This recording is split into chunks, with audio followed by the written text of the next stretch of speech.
Good evening, ladies and gentlemen, and welcome to your weekly edition of the Gersnet Podcast, the independent Rangers podcast made for fans by fans. And as always, our content is free. You can get us over at the forum at gersnet.co.uk, get us over on Twitter at Gersnet Online, where you can get the podcast, and over on the website at gersnet.co.uk with a fantastic history archive as well. My name's Craig Ray, previewing after this wonderful game against Hearts today. But before we get into it, I need to give a wee message from our sponsors. That's Forrest Precision Engineering. They're a subcontract Glasgow-based engineering company. They've been a big commercial supporter of Rangers for many years, and we're absolutely delighted they're backing our podcast. You can get them over at forrestprecisioneng.com, and you can also visit the Forrest Precision Executive Lounge, a stunning new hospitality area within the historic main stand at Ibrox. For information on how to book this unique intimate space, you can email the club via hospitality@rangers.co.uk. So now that's done, time to introduce my guests. First up, Mr. Iain Duff. Iain, how you doing, sir? Yeah, not bad, thanks. Good to see you again. Colin, you're a wee bit coughing, but you okay, sir? Yeah, I'm fine. Yeah, I've had a bit of a sort of chest infection and various bits and bobs recently, so yeah. Lucky I'm here. Nearly pulled another sickie. We don't want to get into that, but no, we need to talk about a Rangers victory today, of course, beating Hearts 2-0 in the semi-final. Colin, I'll start with you, mate. The thing that I got for it today was mostly that it was a routine game at Hampden. Like, I mean, now that I think about it, the last 3 games at Hampden, we've won all 3 of them in normal time. And I can't remember the last time that happened. Now that I think about it, I mean, it wasn't the best performance in the world today, but we got over the line. Big Dessler scored a couple, so job done. That's it, isn't it? Yeah, I mean, definitely. I wouldn't say it was a great performance. I also wouldn't necessarily say it was a bad performance. Certainly improved on the shambles of Ross County and Dundee. I thought we started really well. Started with a bit of tempo, which is something we've not done at all of late. You know, we've been starting games really slowly. Particularly, obviously, in the Celtic game, when we were like 1-0 down after like 17 seconds or something like that. I thought we started well today, bit of intensity, got the goal. Really chuffed for Dessers. Obviously, we'll come on and talk about his contribution.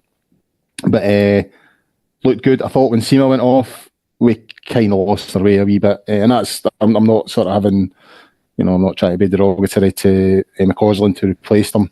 I just think that momentum we had, we lost our way a wee bit, and it wasn't a great quality really. Hearts, they were dog meat really. I thought, they had 2 or 3 decent chances, but you couldn't really say they ever really looked like scoring today.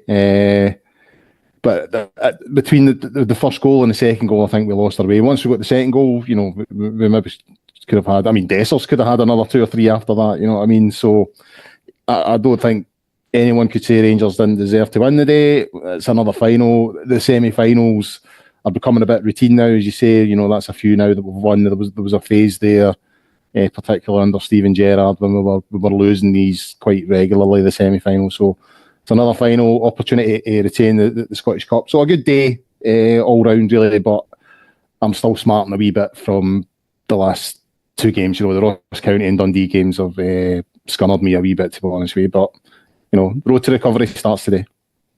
Well, hopefully it is a road to recovery, Colin. And Iain made a few good points there. Let's be honest, we have all been scunnered by the last week. I think it kind of came out of nowhere. But, we went out today, we got the job done. I need to speak about Big Dessers. Mentioned him earlier. He's one of the most strangest Rangers players I've seen in my life, just because everything that goes his way, he's either up here or he's down there. There's no in between.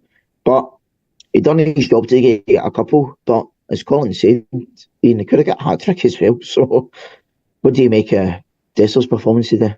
I thought he played okay. I thought, I think the 2 chances or the 2 opportunities he was through later on, for whatever reason he decided to, or at least one of them anyway, decided to pass it to Silva, which was the most bizarre thing I've ever seen. That what he was doing there, I don't know what he was trying to do, but yeah, I mean, I think if he'd gone for that himself, he might have, he would have got that hat trick, and what a boost that would have been for him. But yeah, I mean, I think the thing with Dessers is, I mean, he's in the one hand, he's not, he's clearly not the player we'd like him to be, but he's scoring goals.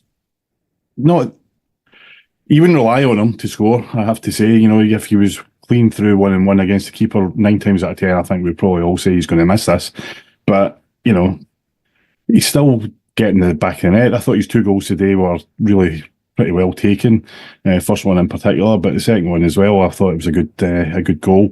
He took it well at the second attempt. So, and I thought he played okay today. He sort of contributed a bit more than he does sometimes. So it's a strange one because he's a striker first and foremost. He's there to score goals, and he scored 2 goals today. So what more can you say? I mean, he's done his job and got us through into the final. So in that sense, you can't knock him. As I say, he's not the player we would like him to be. He's not necessarily ever going to be the first choice if we had a fully fit squad and we had the level of players that we would all like to see playing for us. But I mean, he's there and he does a job, and I wouldn't knock him. Right, Colin, the manager and his starting lineup today obviously put Dessers up front, but the biggest call was at centre back. Obviously, we've all heard the calls the last week or so. But Goldson, Lundstram, Tavernier, whatever. He brought in Balogun today for Goldson. And genuinely, I thought Balogun was awesome. Like, what a performance he put in. And considering Hearts never really created many chances as well, like, what could he do in a game where you're playing against like a team that's going to create loads of chances? I thought Balogun was awesome today.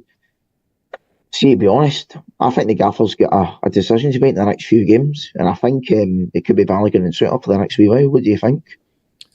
I mean, I was surprised that Goldson was dropped because it's a big call we make. He's one of the sort of main guys in the team. He's obviously a sort of leader. He's been there a few years now. But you couldn't say it's not deserved. You know what I mean? Surprised, but I'm probably surprised at the timing of it. You know what I mean? Such a big game, semi-final. If it goes tits up the day, then Clement's got a bit of he's got more questions to sort of answer about his team selection. But I'll be honest with you, I think you could have tossed a coin between him and Suter. I don't think either of them have sort of covered themselves in glory recently. I don't think Suter had a particularly great game today either, particularly second half. There was 2 or 3 times he got needlessly caught in the ball and allowed Hearts to get a chance. There was a sort of semi-stramash in our box.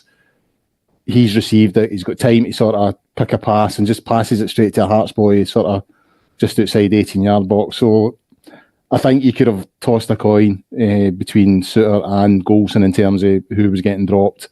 I've been a wee bit surprised that Balogun hasn't featured a wee bit more recently, to be honest with you, because one of the features of Clement since he's came in is we stopped conceding stupid goals. We'd become quite a strong defensive unit. I was looking back over the fixtures recently after the game last week when we conceded 3 against Ross County, and I was looking at February in particular, and we had 7 games in February. And some tough opponents, Hearts were in there, Kelly were in there, and we conceded 3 goals a whole month in 7 fixtures. In April, in the first two games in April, we've conceded 6. So I think gradually the case has been there to change that centre half pairing. To either drop Goldson or probably more likely drop Suter. So although it was a surprise, it's not a surprise, if you know what I mean, because I think a lot of us felt he's not been playing well. Fair play to Clement making that decision in such a big game. I think the last time I remember anything like that, I think the semi-final against Aberdeen a few years back in Souness's day, and he dropped Terry Butcher for the semi-final against Aberdeen, and I don't think we've seen Terry Butcher again. That was it. He was gone, and he was out of the club, and that was that. That's what managers are there to do. They're there to make big decisions and big calls, and Goldson hasn't of late been playing well. I don't think Suter has either. there's been a lot of focus on Dessers missing chances, but I don't think we're scoring any less than we have been since Clement arrived. I think the issue is the amount of goals that we're conceding. We're starting to concede stupid goals. Yep. Last week against Ross County, 3 in 24 minutes. That's an example, and every one of them was a farce. Each one was more farcical than the one that preceded it. It was just beyond a joke. So it's a statement. It's putting the message out there. It doesn't matter who you are. If you're not performing, you have to get the team.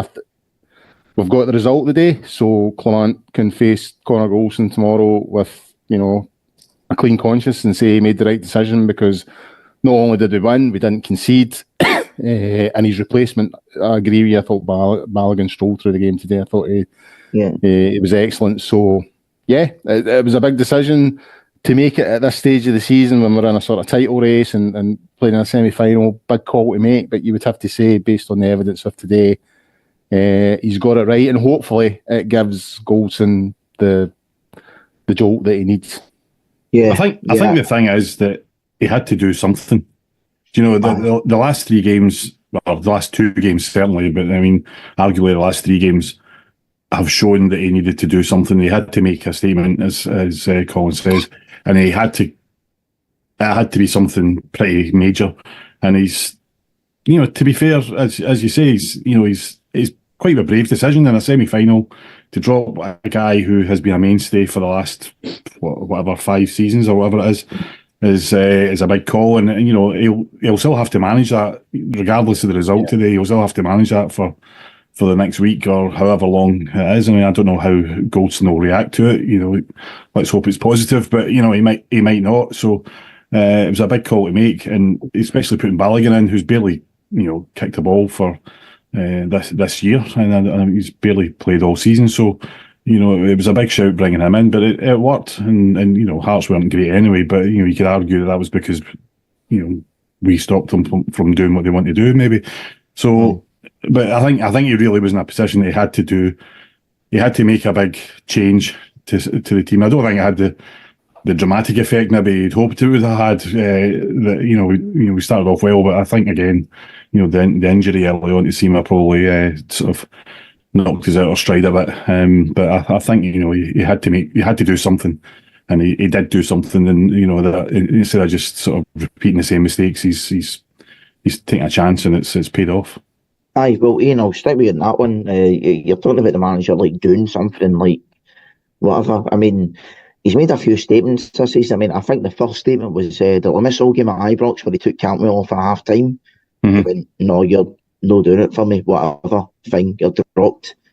Golson this week, no, you're dropped for a big semi-final. I really like that in the Rangers manager, because I don't think many managers before him would have actually had the cojones to do that. I mean, we'll talk past him. Giovanni Van Bronckhorst, his problem was it was probably too nice a guy. Gerrard could have probably been the last one that actually had the cojones to drop players or not drop players, but whatever. But I like that about Clement, the fact that he doesn't care who you are. It's like, if you're not putting in the performances now, you're not getting a starting place in my team, and that's the way it should be. That's the way it should always be at Rangers, as far as I'm concerned. Yeah, of course. I mean, exactly that. I mean, nobody's guaranteed a starting position, and no matter how important you have been to the team in the past or what you've done in the past, you should be judged on how you're playing now. And I think as we've sort of discussed, I think Golson couldn't have any complaints about being dropped on based on his performances, because he's been. I don't think he's been brilliant all season, to be perfectly honest. I mean, he's had patches, but I mean, if you think back to the goals, most of the goals that we have conceded, even when we were going through a fairly good patch of defensively, there've been defensive mistakes. We've looked at it and thought, how did we? We've just blown that, and quite often Golson's been at the heart of it. So I don't think he could have any complaints in terms of how his performances have been. So hopefully he'll take it on board, and the second key time in the season. So we can't afford to have anyone having a strop at this time of season. But if he does, then just have to hope that Balogun does the business, stays fit. I think that's one of the key issues, Ian. It's the time of the season. I think that, when you consider everything that's on the table here, if they'd won those 2 games against Dundee and Ross County, we would be top of the league. And, leading this title fight as it is, with 3 points behind. But there is a title fight on, you know what I mean? It would look at the moment that, they're probably favourites to win it.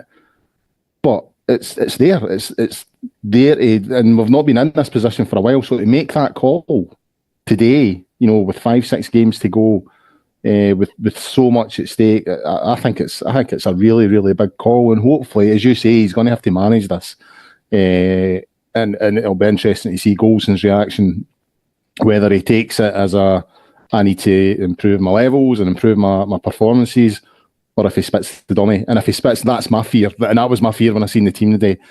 It's how does he react? Has he got the ability to become, that bad apple in the dressing room, just spreading bad vibes?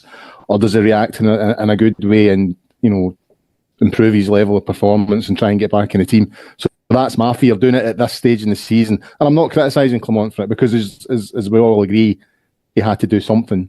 But it's a big call. I think at this stage in the season, it's a huge call. I think, in fact, it's at this stage of the season, is probably why he made that call, because he probably felt that he's got nothing to lose. He's got to do something, and this is maybe the last throw of the dice. He's just got to, let's see, been pretty poor the last 3 games, two games at least. Let's see if this will change it. So, I mean, the result was what we wanted today. So in that sense, it has done it. But there's still need to see how it pans out. I know we've got a long way to go this season anyway. Put it that way, Colin. I may as well just say, obviously you mentioned it was a big call by the manager. That's what I like about him. But he's making big calls that previous managers wouldn't do. That's what I do love about Clement. Like, he's doing things that previous managers wouldn't do, and it's almost like the whole argument. You're crazy if you keep doing the same thing time and time again. I know there's another way, but I'm not going to say it because we'll get bombed. But you know what I mean? It's like, that's what I love about Clement. It's like he's willing to do different things. He's willing to change things. And let's be honest, mate, that's what we've needed in the last 3, 4, 5 years. Okay, obviously we won the league a couple of years ago. It was amazing, right? But the core, we needed a change. We need to do something, because year after year after year, unfortunately, Celtic are winning trophy after trophy after trophy. So if you're Clement, why would you continue to do the same things that Bale's done, Shields done, Gerrard's done? Why would you continue to do that if it's meant trophy after trophy for Celtic? That's what I love about Clement. He's got the cojones to go, nah, I'm going to do it my way. And that's it. That's what I want. And it's not only a Rangers manager, it's a leader. And that's what, in my opinion, that's what we need a leader. And I really think I've got one in Big Phil. Yeah, I think Ian's got a point. You could argue he's kind of been backed into a corner a wee bit. And I think through the week there, it's probably the first time since Clement's arrived that I've been a little bit concerned about some of the stuff he's been saying in the media. And I thought his immediate sort of press comments after the Dundee game were a bit bizarre. You know what I mean? We had loads of chances, shots cleared off the line, keeper making great saves. That wasn't the game that I watched, you know what I mean? But I do agree. I get the argument that he was doing that. He didn't want to publicly criticise the players. What he's saying publicly is probably very different from what he's saying privately. But I would have to say Wednesday night and a little bit of last Sunday as well was the first time where I felt Clement looked a little bit rattled. You know what I mean? He didn't look quite as confident. So he's probably been backed into a corner on this, and he's made a big decision. He's made a big call, because let's face it, if he'd made the same decision as previous managers, we all know that some of these players will chuck you under a bus. You know what I mean? And so, as you say, big managers and leaders make big calls. I mean, Graham Souness, Christ, he never went a season without chucking somebody at the team, you know what I mean? It was Graham Roberts, Jan Bartram, Terry Butcher. You know what I mean? It was year on year. There was always something. And I've been at a couple of nights at the Loudon when Graham Souness is been doing the Q&A stuff, and you get the chance to ask questions, and loads of supporters have said to him, do you regret how you handled some of that stuff, and his answer's always pretty much the same, that he kind of wished things were differently, but at the end of the day, he was a manager. These people were challenging his authority, so he put a message out to the rest of the group. I just have to cut them out, and that's it. Just cut them loose, get them out of the club, and that's it.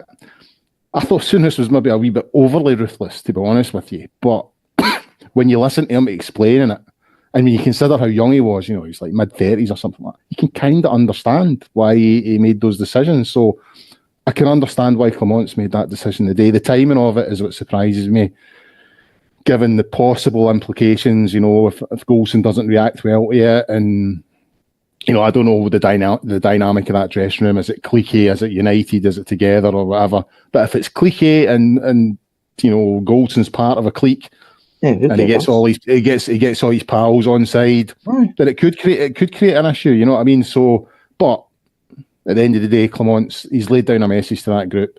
If you don't perform, you're not in the team. So, and that's what managers are there to do. That's what he gets paid for. He gets paid to make big decisions. I would say that's his biggest so far.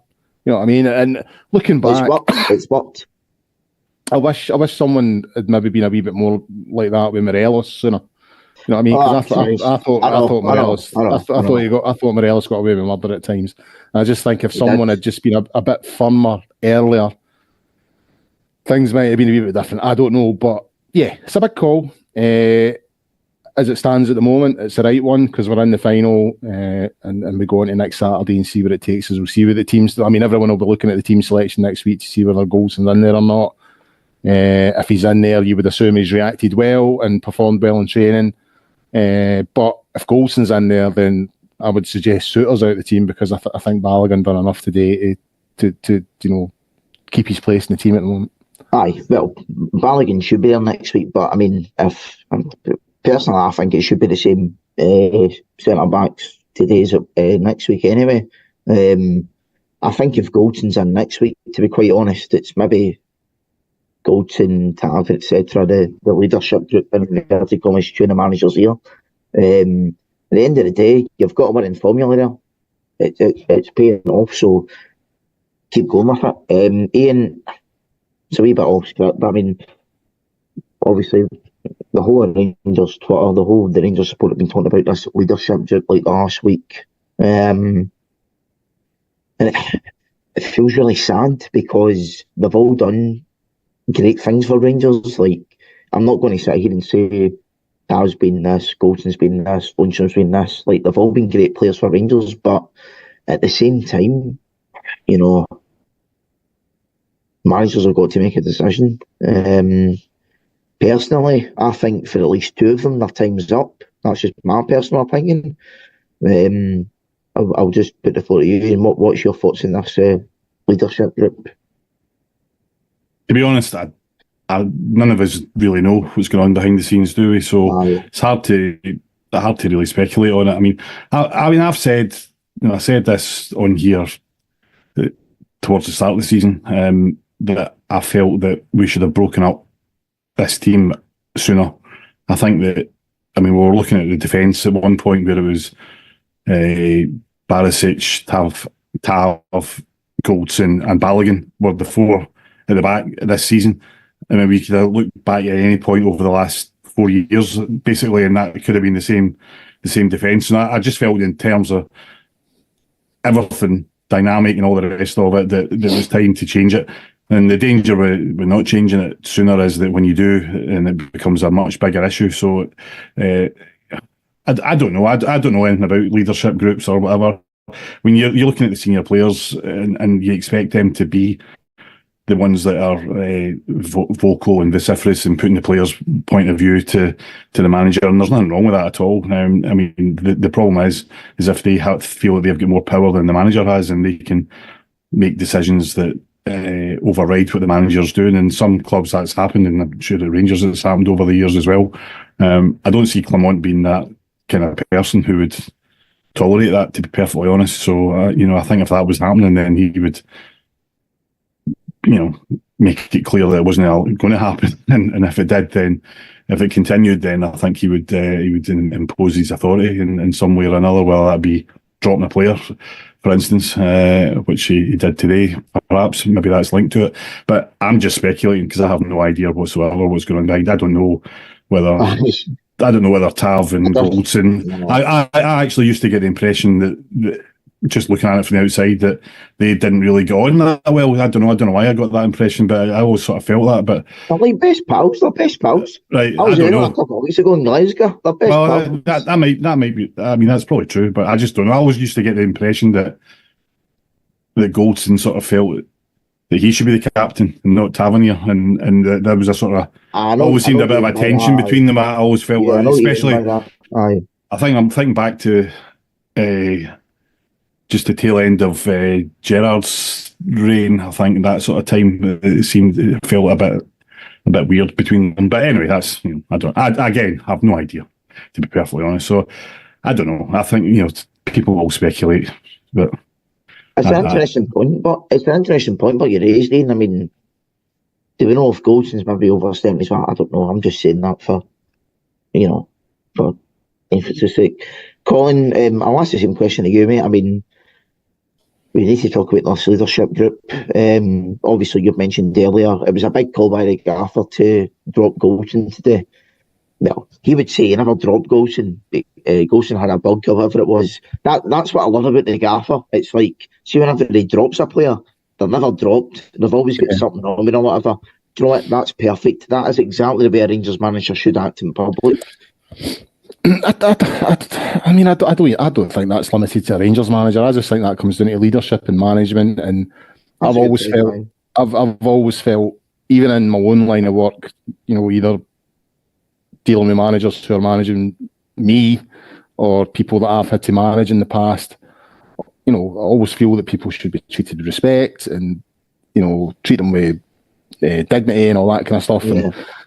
And do your best by them and the hope that they'll do their best by you. And I think that's why Clement, wasn't keen to criticise the players publicly last week. I think privately there'll be different conversations happening. Yeah. But publicly, it's all about protecting the group and keeping them on side. I just think that's leadership. I think that's good leadership, basic leadership, actually. That's kind of what it's all about. I think if you're ever in a position when you're chucking players under a bus, then you're in a bad place. In terms of this sort of leadership group or, the sort of senior players, I don't think there's any doubt that some of them have let us down. I think the last two games is a really, really good example of it. It's, we're in a position where if we win, I mean, when you consider when Clement came in, if someone had said to you at that point, if you beat Dundee and Ross County in April, you go into the split top of the league, 2 points clear, and favourites to win it, you would have just went, wow, we're going to be top of the league in April, and they've blown it. And during those two games, I didn't see enough from Goldson, from Tav, from Lundstrom. These are the guys, these are the senior players. I didn't see enough from them to drag us over the line. Now, I grew up, with a Rangers team. Well, I say grew up, I was sort of mid to late teens with this point, the sort of 90s when it was, Richard Gough, Alan McCoy, John Brown. The team was full, Stuart McCall, team full of leaders. I mean, there was times they went out in games and not played particularly well, had a bad day at the office, but 9 times out of 10 they found a way to win. They just dragged a win from somewhere, and a lot of that was down to players, just the senior players just dragging everybody, saying, right, it's a shit day at the office, but let's just fucking win this game and get up the road. I can't say the body language from the senior players in that group at the moment over the last few games have given me any sort of feeling that that's what they were trying to do. I mean, if anything, I would argue that some of them looked like they were finding the responsibility a bit too much for them, and they didn't want it, and all that kind of stuff. So that's my issue with one or two of them. I mean, the body language didn't say to me they were a group trying to lead this team over the line. They were a group that sort of shied away from the responsibility. That's how it looked to me. That's just my opinion. Obviously, Ian's right when he says we don't know the dynamic of the dressing room and what's going on behind closed doors. But in terms of those players who you sort of look at as the senior players and the ones that should be dragging you over the line on days like last Sunday and Wednesday night, I can't say I've seen enough from them to make me think that that's what they were doing. What do we think has changed? Because 3-4 games ago, you wouldn't have said that, because there was games where we weren't playing well and still managed to get across the line because these senior players were actually doing what you're talking about. They were standing up and stepping up to the plate, as they say, or whatever, and pulling us through when we needed them. So I don't know what's changed in those last 2 games. Top of the league, and that's is that what it is? I mean, is it the mentality? I mean, some of these guys have been through it already. I don't think anything changed, to be quite honest. I think we all felt this deep down that this probably will happen, and our worst fears have come true. That's my opinion. I think, although they're all a couple of weeks ago, like, we're going to do this, we're going to do that, I think deep down we all felt they've got a wee slip in them. I felt that. I'll be honest. I felt that. Well, I mean, if you look at the whole sort of, I'm not trying to be sort of overly positive here or anything, but if you look at the last however many games it is, the previous games to the last two, I think we'd 11 straight wins. Is that right? I'm not sure if that's true. Like so not far off. So we've had 2 bad results in 13 games. Now, if you take that as a whole, then that's not bad. But unfortunately, they've both happened to the worst possible time. You just think, well, what's something must have just. I mean, you might be right. I think they've got to the top of the league and they've just frozen. I just think it's because the players they've been. It's not so much like they've not been in this position like several times, right? I keep going like the last 3 years, okay? I'll say the year we won like 2021, amazing, whatever, right? I'll take the 2 seasons after that as far as I'm concerned, right? So, like, what's the difference? I mean, literally every time Celtic dropped points, when we had a chance to like go top of the league or like put a wee bit of pressure on them, we gubbed it. I mean, I remember it was the first weekend that VAR was introduced, actually. Celtic went to Tynecastle. I think they drew, actually. And we were playing Livy at Ibrox. Like, you're thinking, right, everybody get up for it. Livy had a goal up after 3 minutes. That's one where Lindstrom scored in like injury time to equalise. And it's like, really, like, come on, man. Like, it's just... Well, I agree with you, right? So, but I felt this season, up until now, I know. I thought it would be different. I felt it was different. I felt that they were dropping points. I know, and we were taking advantage of it, and that's why we were in the position we were in, because they were dropping points. That's why it makes it even worse. So that's what I don't get. I don't understand why it's just suddenly, just like that, it just changed in the last 2 games, and your last 2 games, and. We're now talking about it being, a disaster. I know what you mean, but that's what I mean. I think we all deep down felt that this could have happened. It's like, see these 2 games, right? So, like, see Ross County and Dundee, like, that can happen, right? You can get a shit result against away at Ross County. You can draw 0-0 at Dundee, right? But the fact that you've done it 2 times in 3 days, when all you need to do is win 2 games to go top of the league by 2 points. I think that's the issue. It's the mentality. See, if the Ross County game was like 3 months ago, we would have won that like 4-0.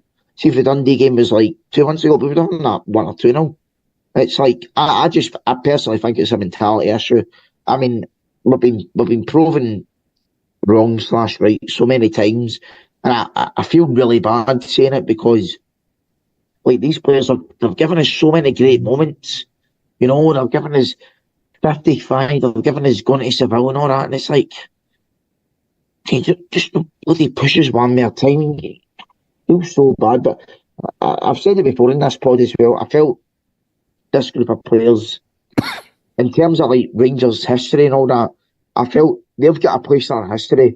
I felt they were the players to get us back to where we need to be, but they weren't the players to take us forward, if that kind of makes sense. So, like, they got us back up to where we needed to be, but that doesn't mean to say that, like, they should be the ones to take us forward, like, year in, year out, etc. That's just my opinion on it. But I feel I feel bad saying it because they've given us so many good moments over the years. But aye, I do feel that they could have given us more good moments. That's the difference. And I know. You know, I think the team should have developed after. And there's lots of reasons why it didn't, but after we won the league the last time, I think that should have been a watershed moment, and we should have moved on. And we should have developed the team further then, and we didn't. We stuck with the players that we had, and it was almost like they had reached their sort of climax. I feel like. But I know what you mean. Well, Colin, kind of touching on Ian's point. I mean, speaking of the game, obviously the Celtic game against Aberdeen at Hampden yesterday, this is kind of, in my opinion, this is what sums like both sides up. Remember when 2 years ago we played St Johnstone in the Scottish Cup at Ibrox, Xander Clark scored the last minute equaliser. As soon as that happened, we knew St Johnstone were winning in penalties, right? We just knew that was happening. See, even when Aberdeen equalised yesterday in the last minute, we still knew that Celtic were going to win in penalties. I just said that just sums like this whole period up.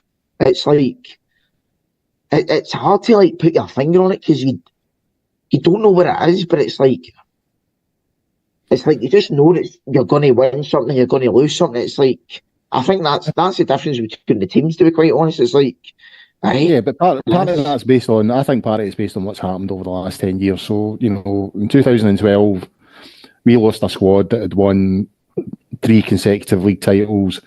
A good chunk of that squad had got us to Manchester in 2008. A typical Walter Smith team, full of character, full of winners. And overnight, that's gone. That is like obliterated. That, the ability to introduce people into that dressing room and get them into that sort of winning way is gone because the following season we're playing with a room full of jobbers that have never won anything in their life. And Celtic have had that over the last 12 years. They have just, for the 4 or 5 years that we were, outside the top tier, they're winning trophies. So they're bringing players in. When they sign new players, they're introducing them into a winning dressing room. They find out how to win. They go through that experience of winning, and that's it. We've never really had a consistent run of that. And so that's maybe part of it. It is, I don't care what anyone says, it is mentality. And I do think what's happened is the minute we went top of the league, something's switched in some of these players' minds. And I don't think it's just the last 2 games. You can look at the Motherwell game. It's happened the last 4 years, Colin. It's happened the last 4 years.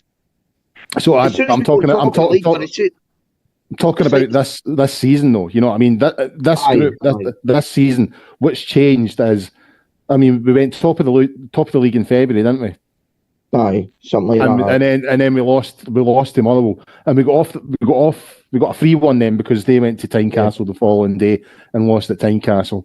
So I don't think it's just the last couple of games. I think it goes further back than that, and I do think, it's a group of players who have consistently lost more than they've won. You've got players in there that haven't won a domestic trophy yet, and it's just a case of all of a sudden they're like top of the league, 4 fences from home or whatever, and they're like, oh, this is a different feeling. And and I think you can, not even just the results and the performances. For a long time under Clement, when we went in that run, we didn't just win. I wouldn't say we were playing spectacular football, but we controlled games. We absolutely controlled those games. Most games that I watched Rangers in that period from November till the end of February, we controlled pretty much every game and won pretty much all of them. We've not an improved performance today, but over the last few weeks, that control hasn't been there. We don't look like we're able to control the tempo of games. We just look a little bit all at sea. And players, that's what pressure does. Instead of being brave and playing a forward pass, you'll play it safe and go sideways. And that seems to have happened a lot. At times, especially the last couple of games, the Dundee and the Ross County game, the side-to-side stuff was back. Side-to-side, centre half, out to the full back in, because maybe the pressure's just playing with their mind and they're not prepared to take that forward step for fear of losing the ball and all that kind of stuff, and the crowd turns and all that.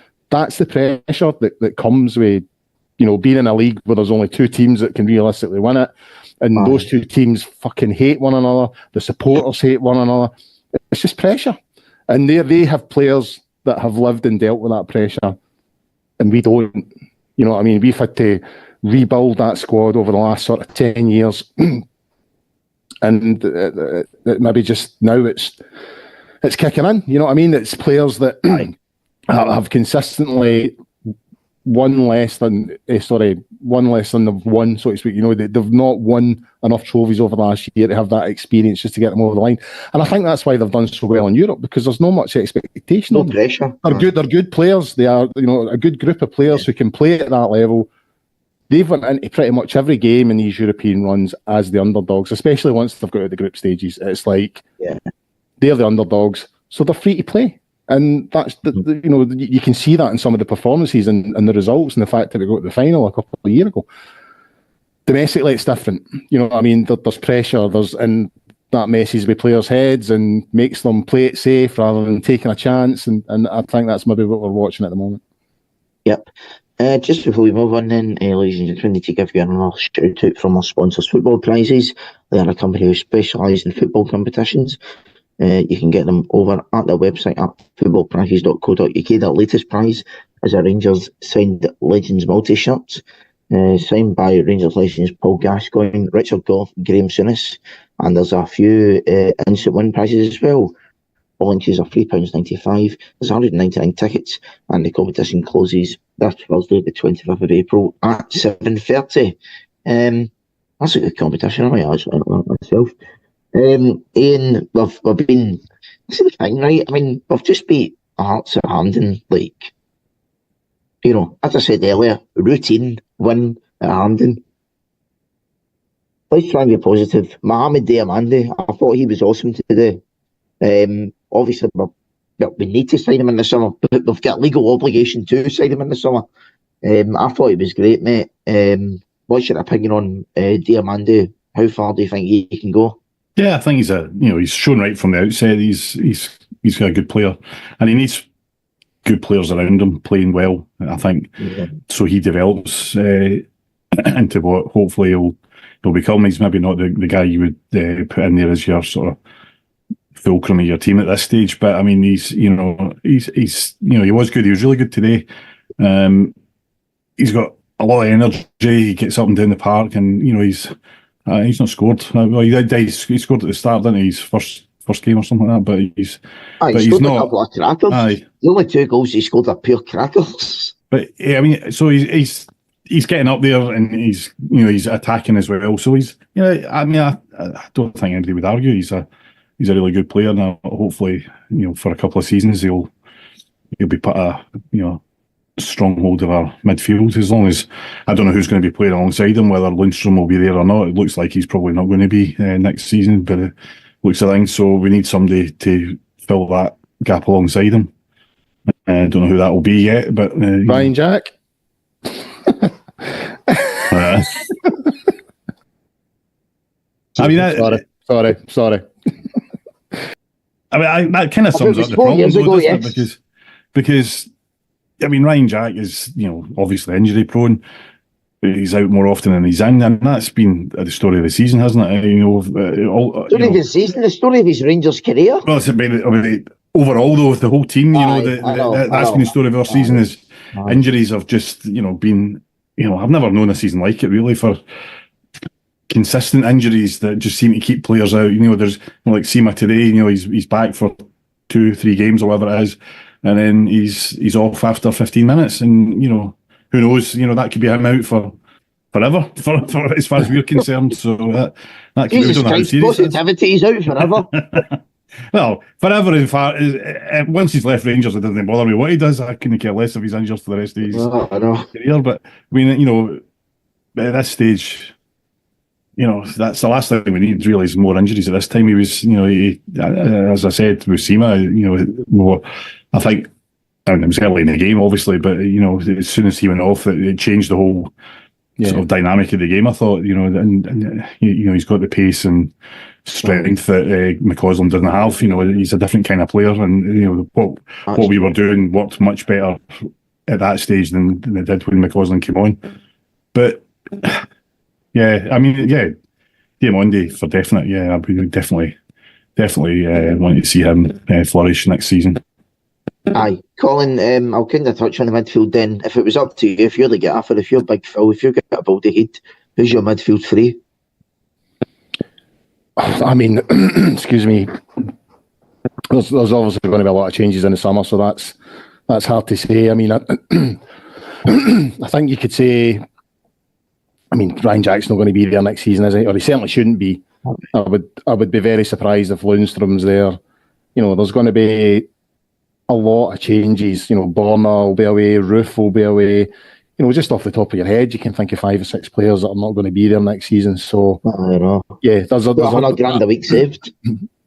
There's going to be a few comings and goings. One thing I will say, Diamandi looks the business. I think he'll definitely. He was awesome today. He'll certainly form part of that midfield next season. Who's with him? I don't know. I mean, even Raskin. I mean, it looks like Clement's sort of done with him as well. You know what I mean? He just doesn't fancy him at all. So it looks like he could be on his way. So in terms of that midfield next season, I think it could be a very different midfield. I think Diamandi might be the last man standing.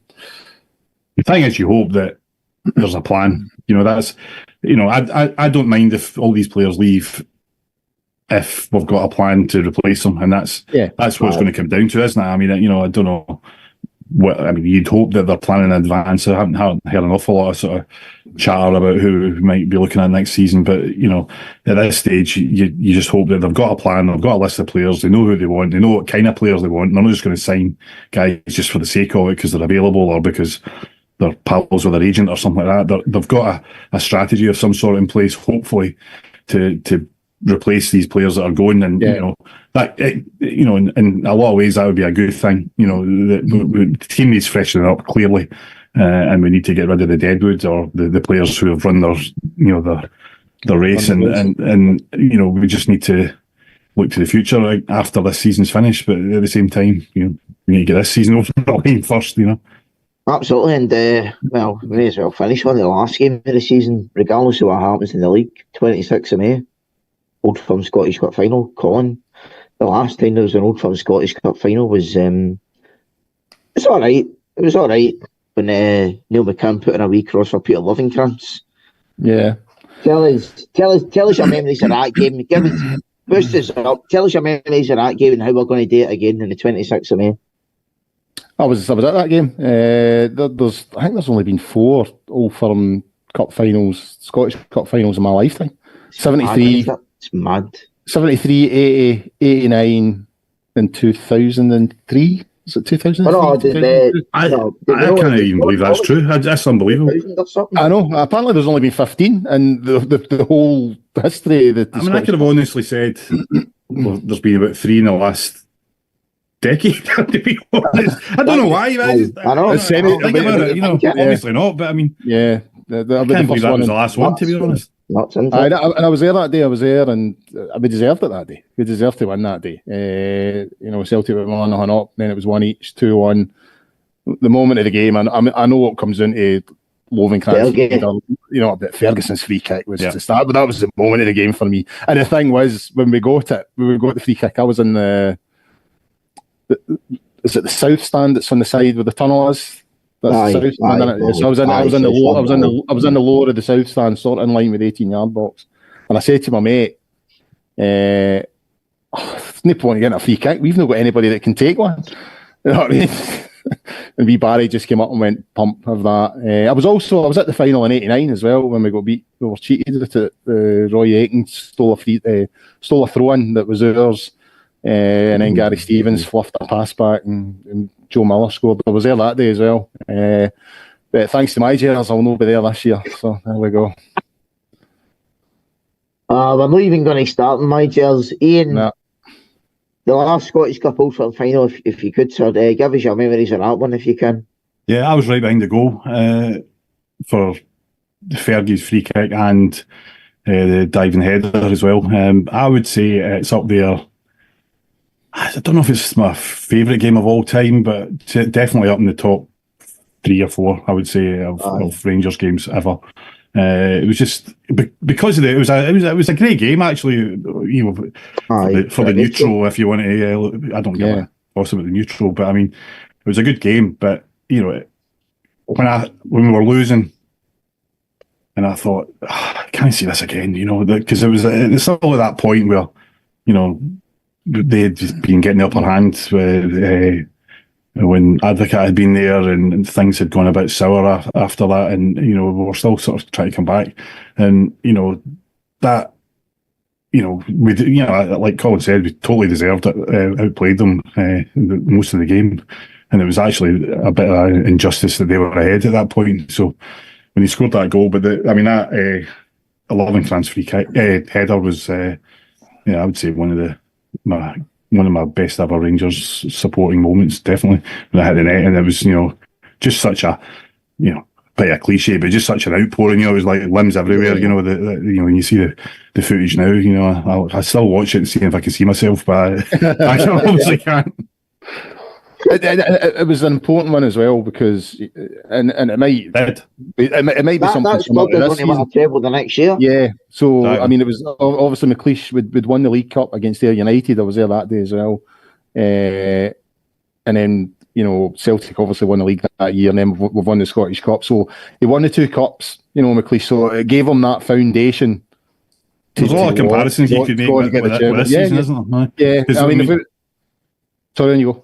No, I was going to say, I mean, we knocked them out in the semi-final, and that was almost a bigger game than the final. That, you know, the Big Bertie's Thunderbolt. I was there that night as well. I was there that night as well.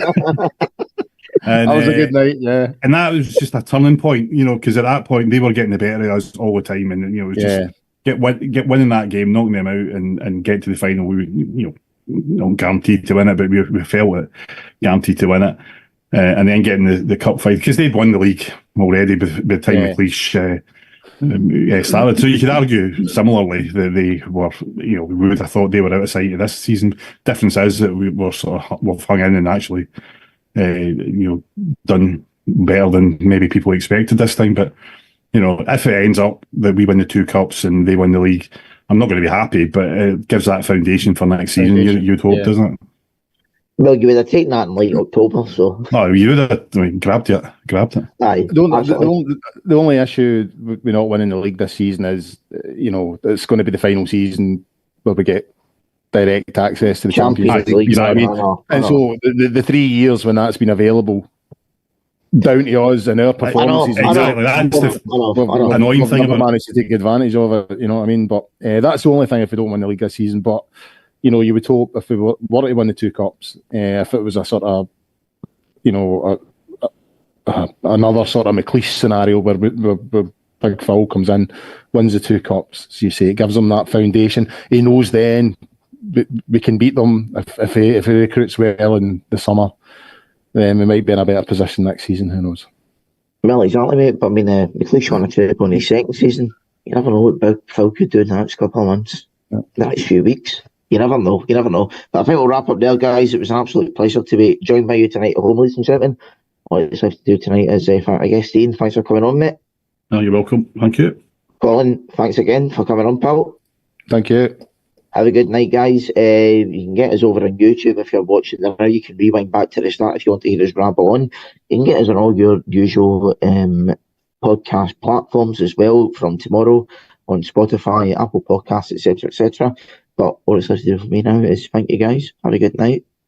Let's go. Bye-bye.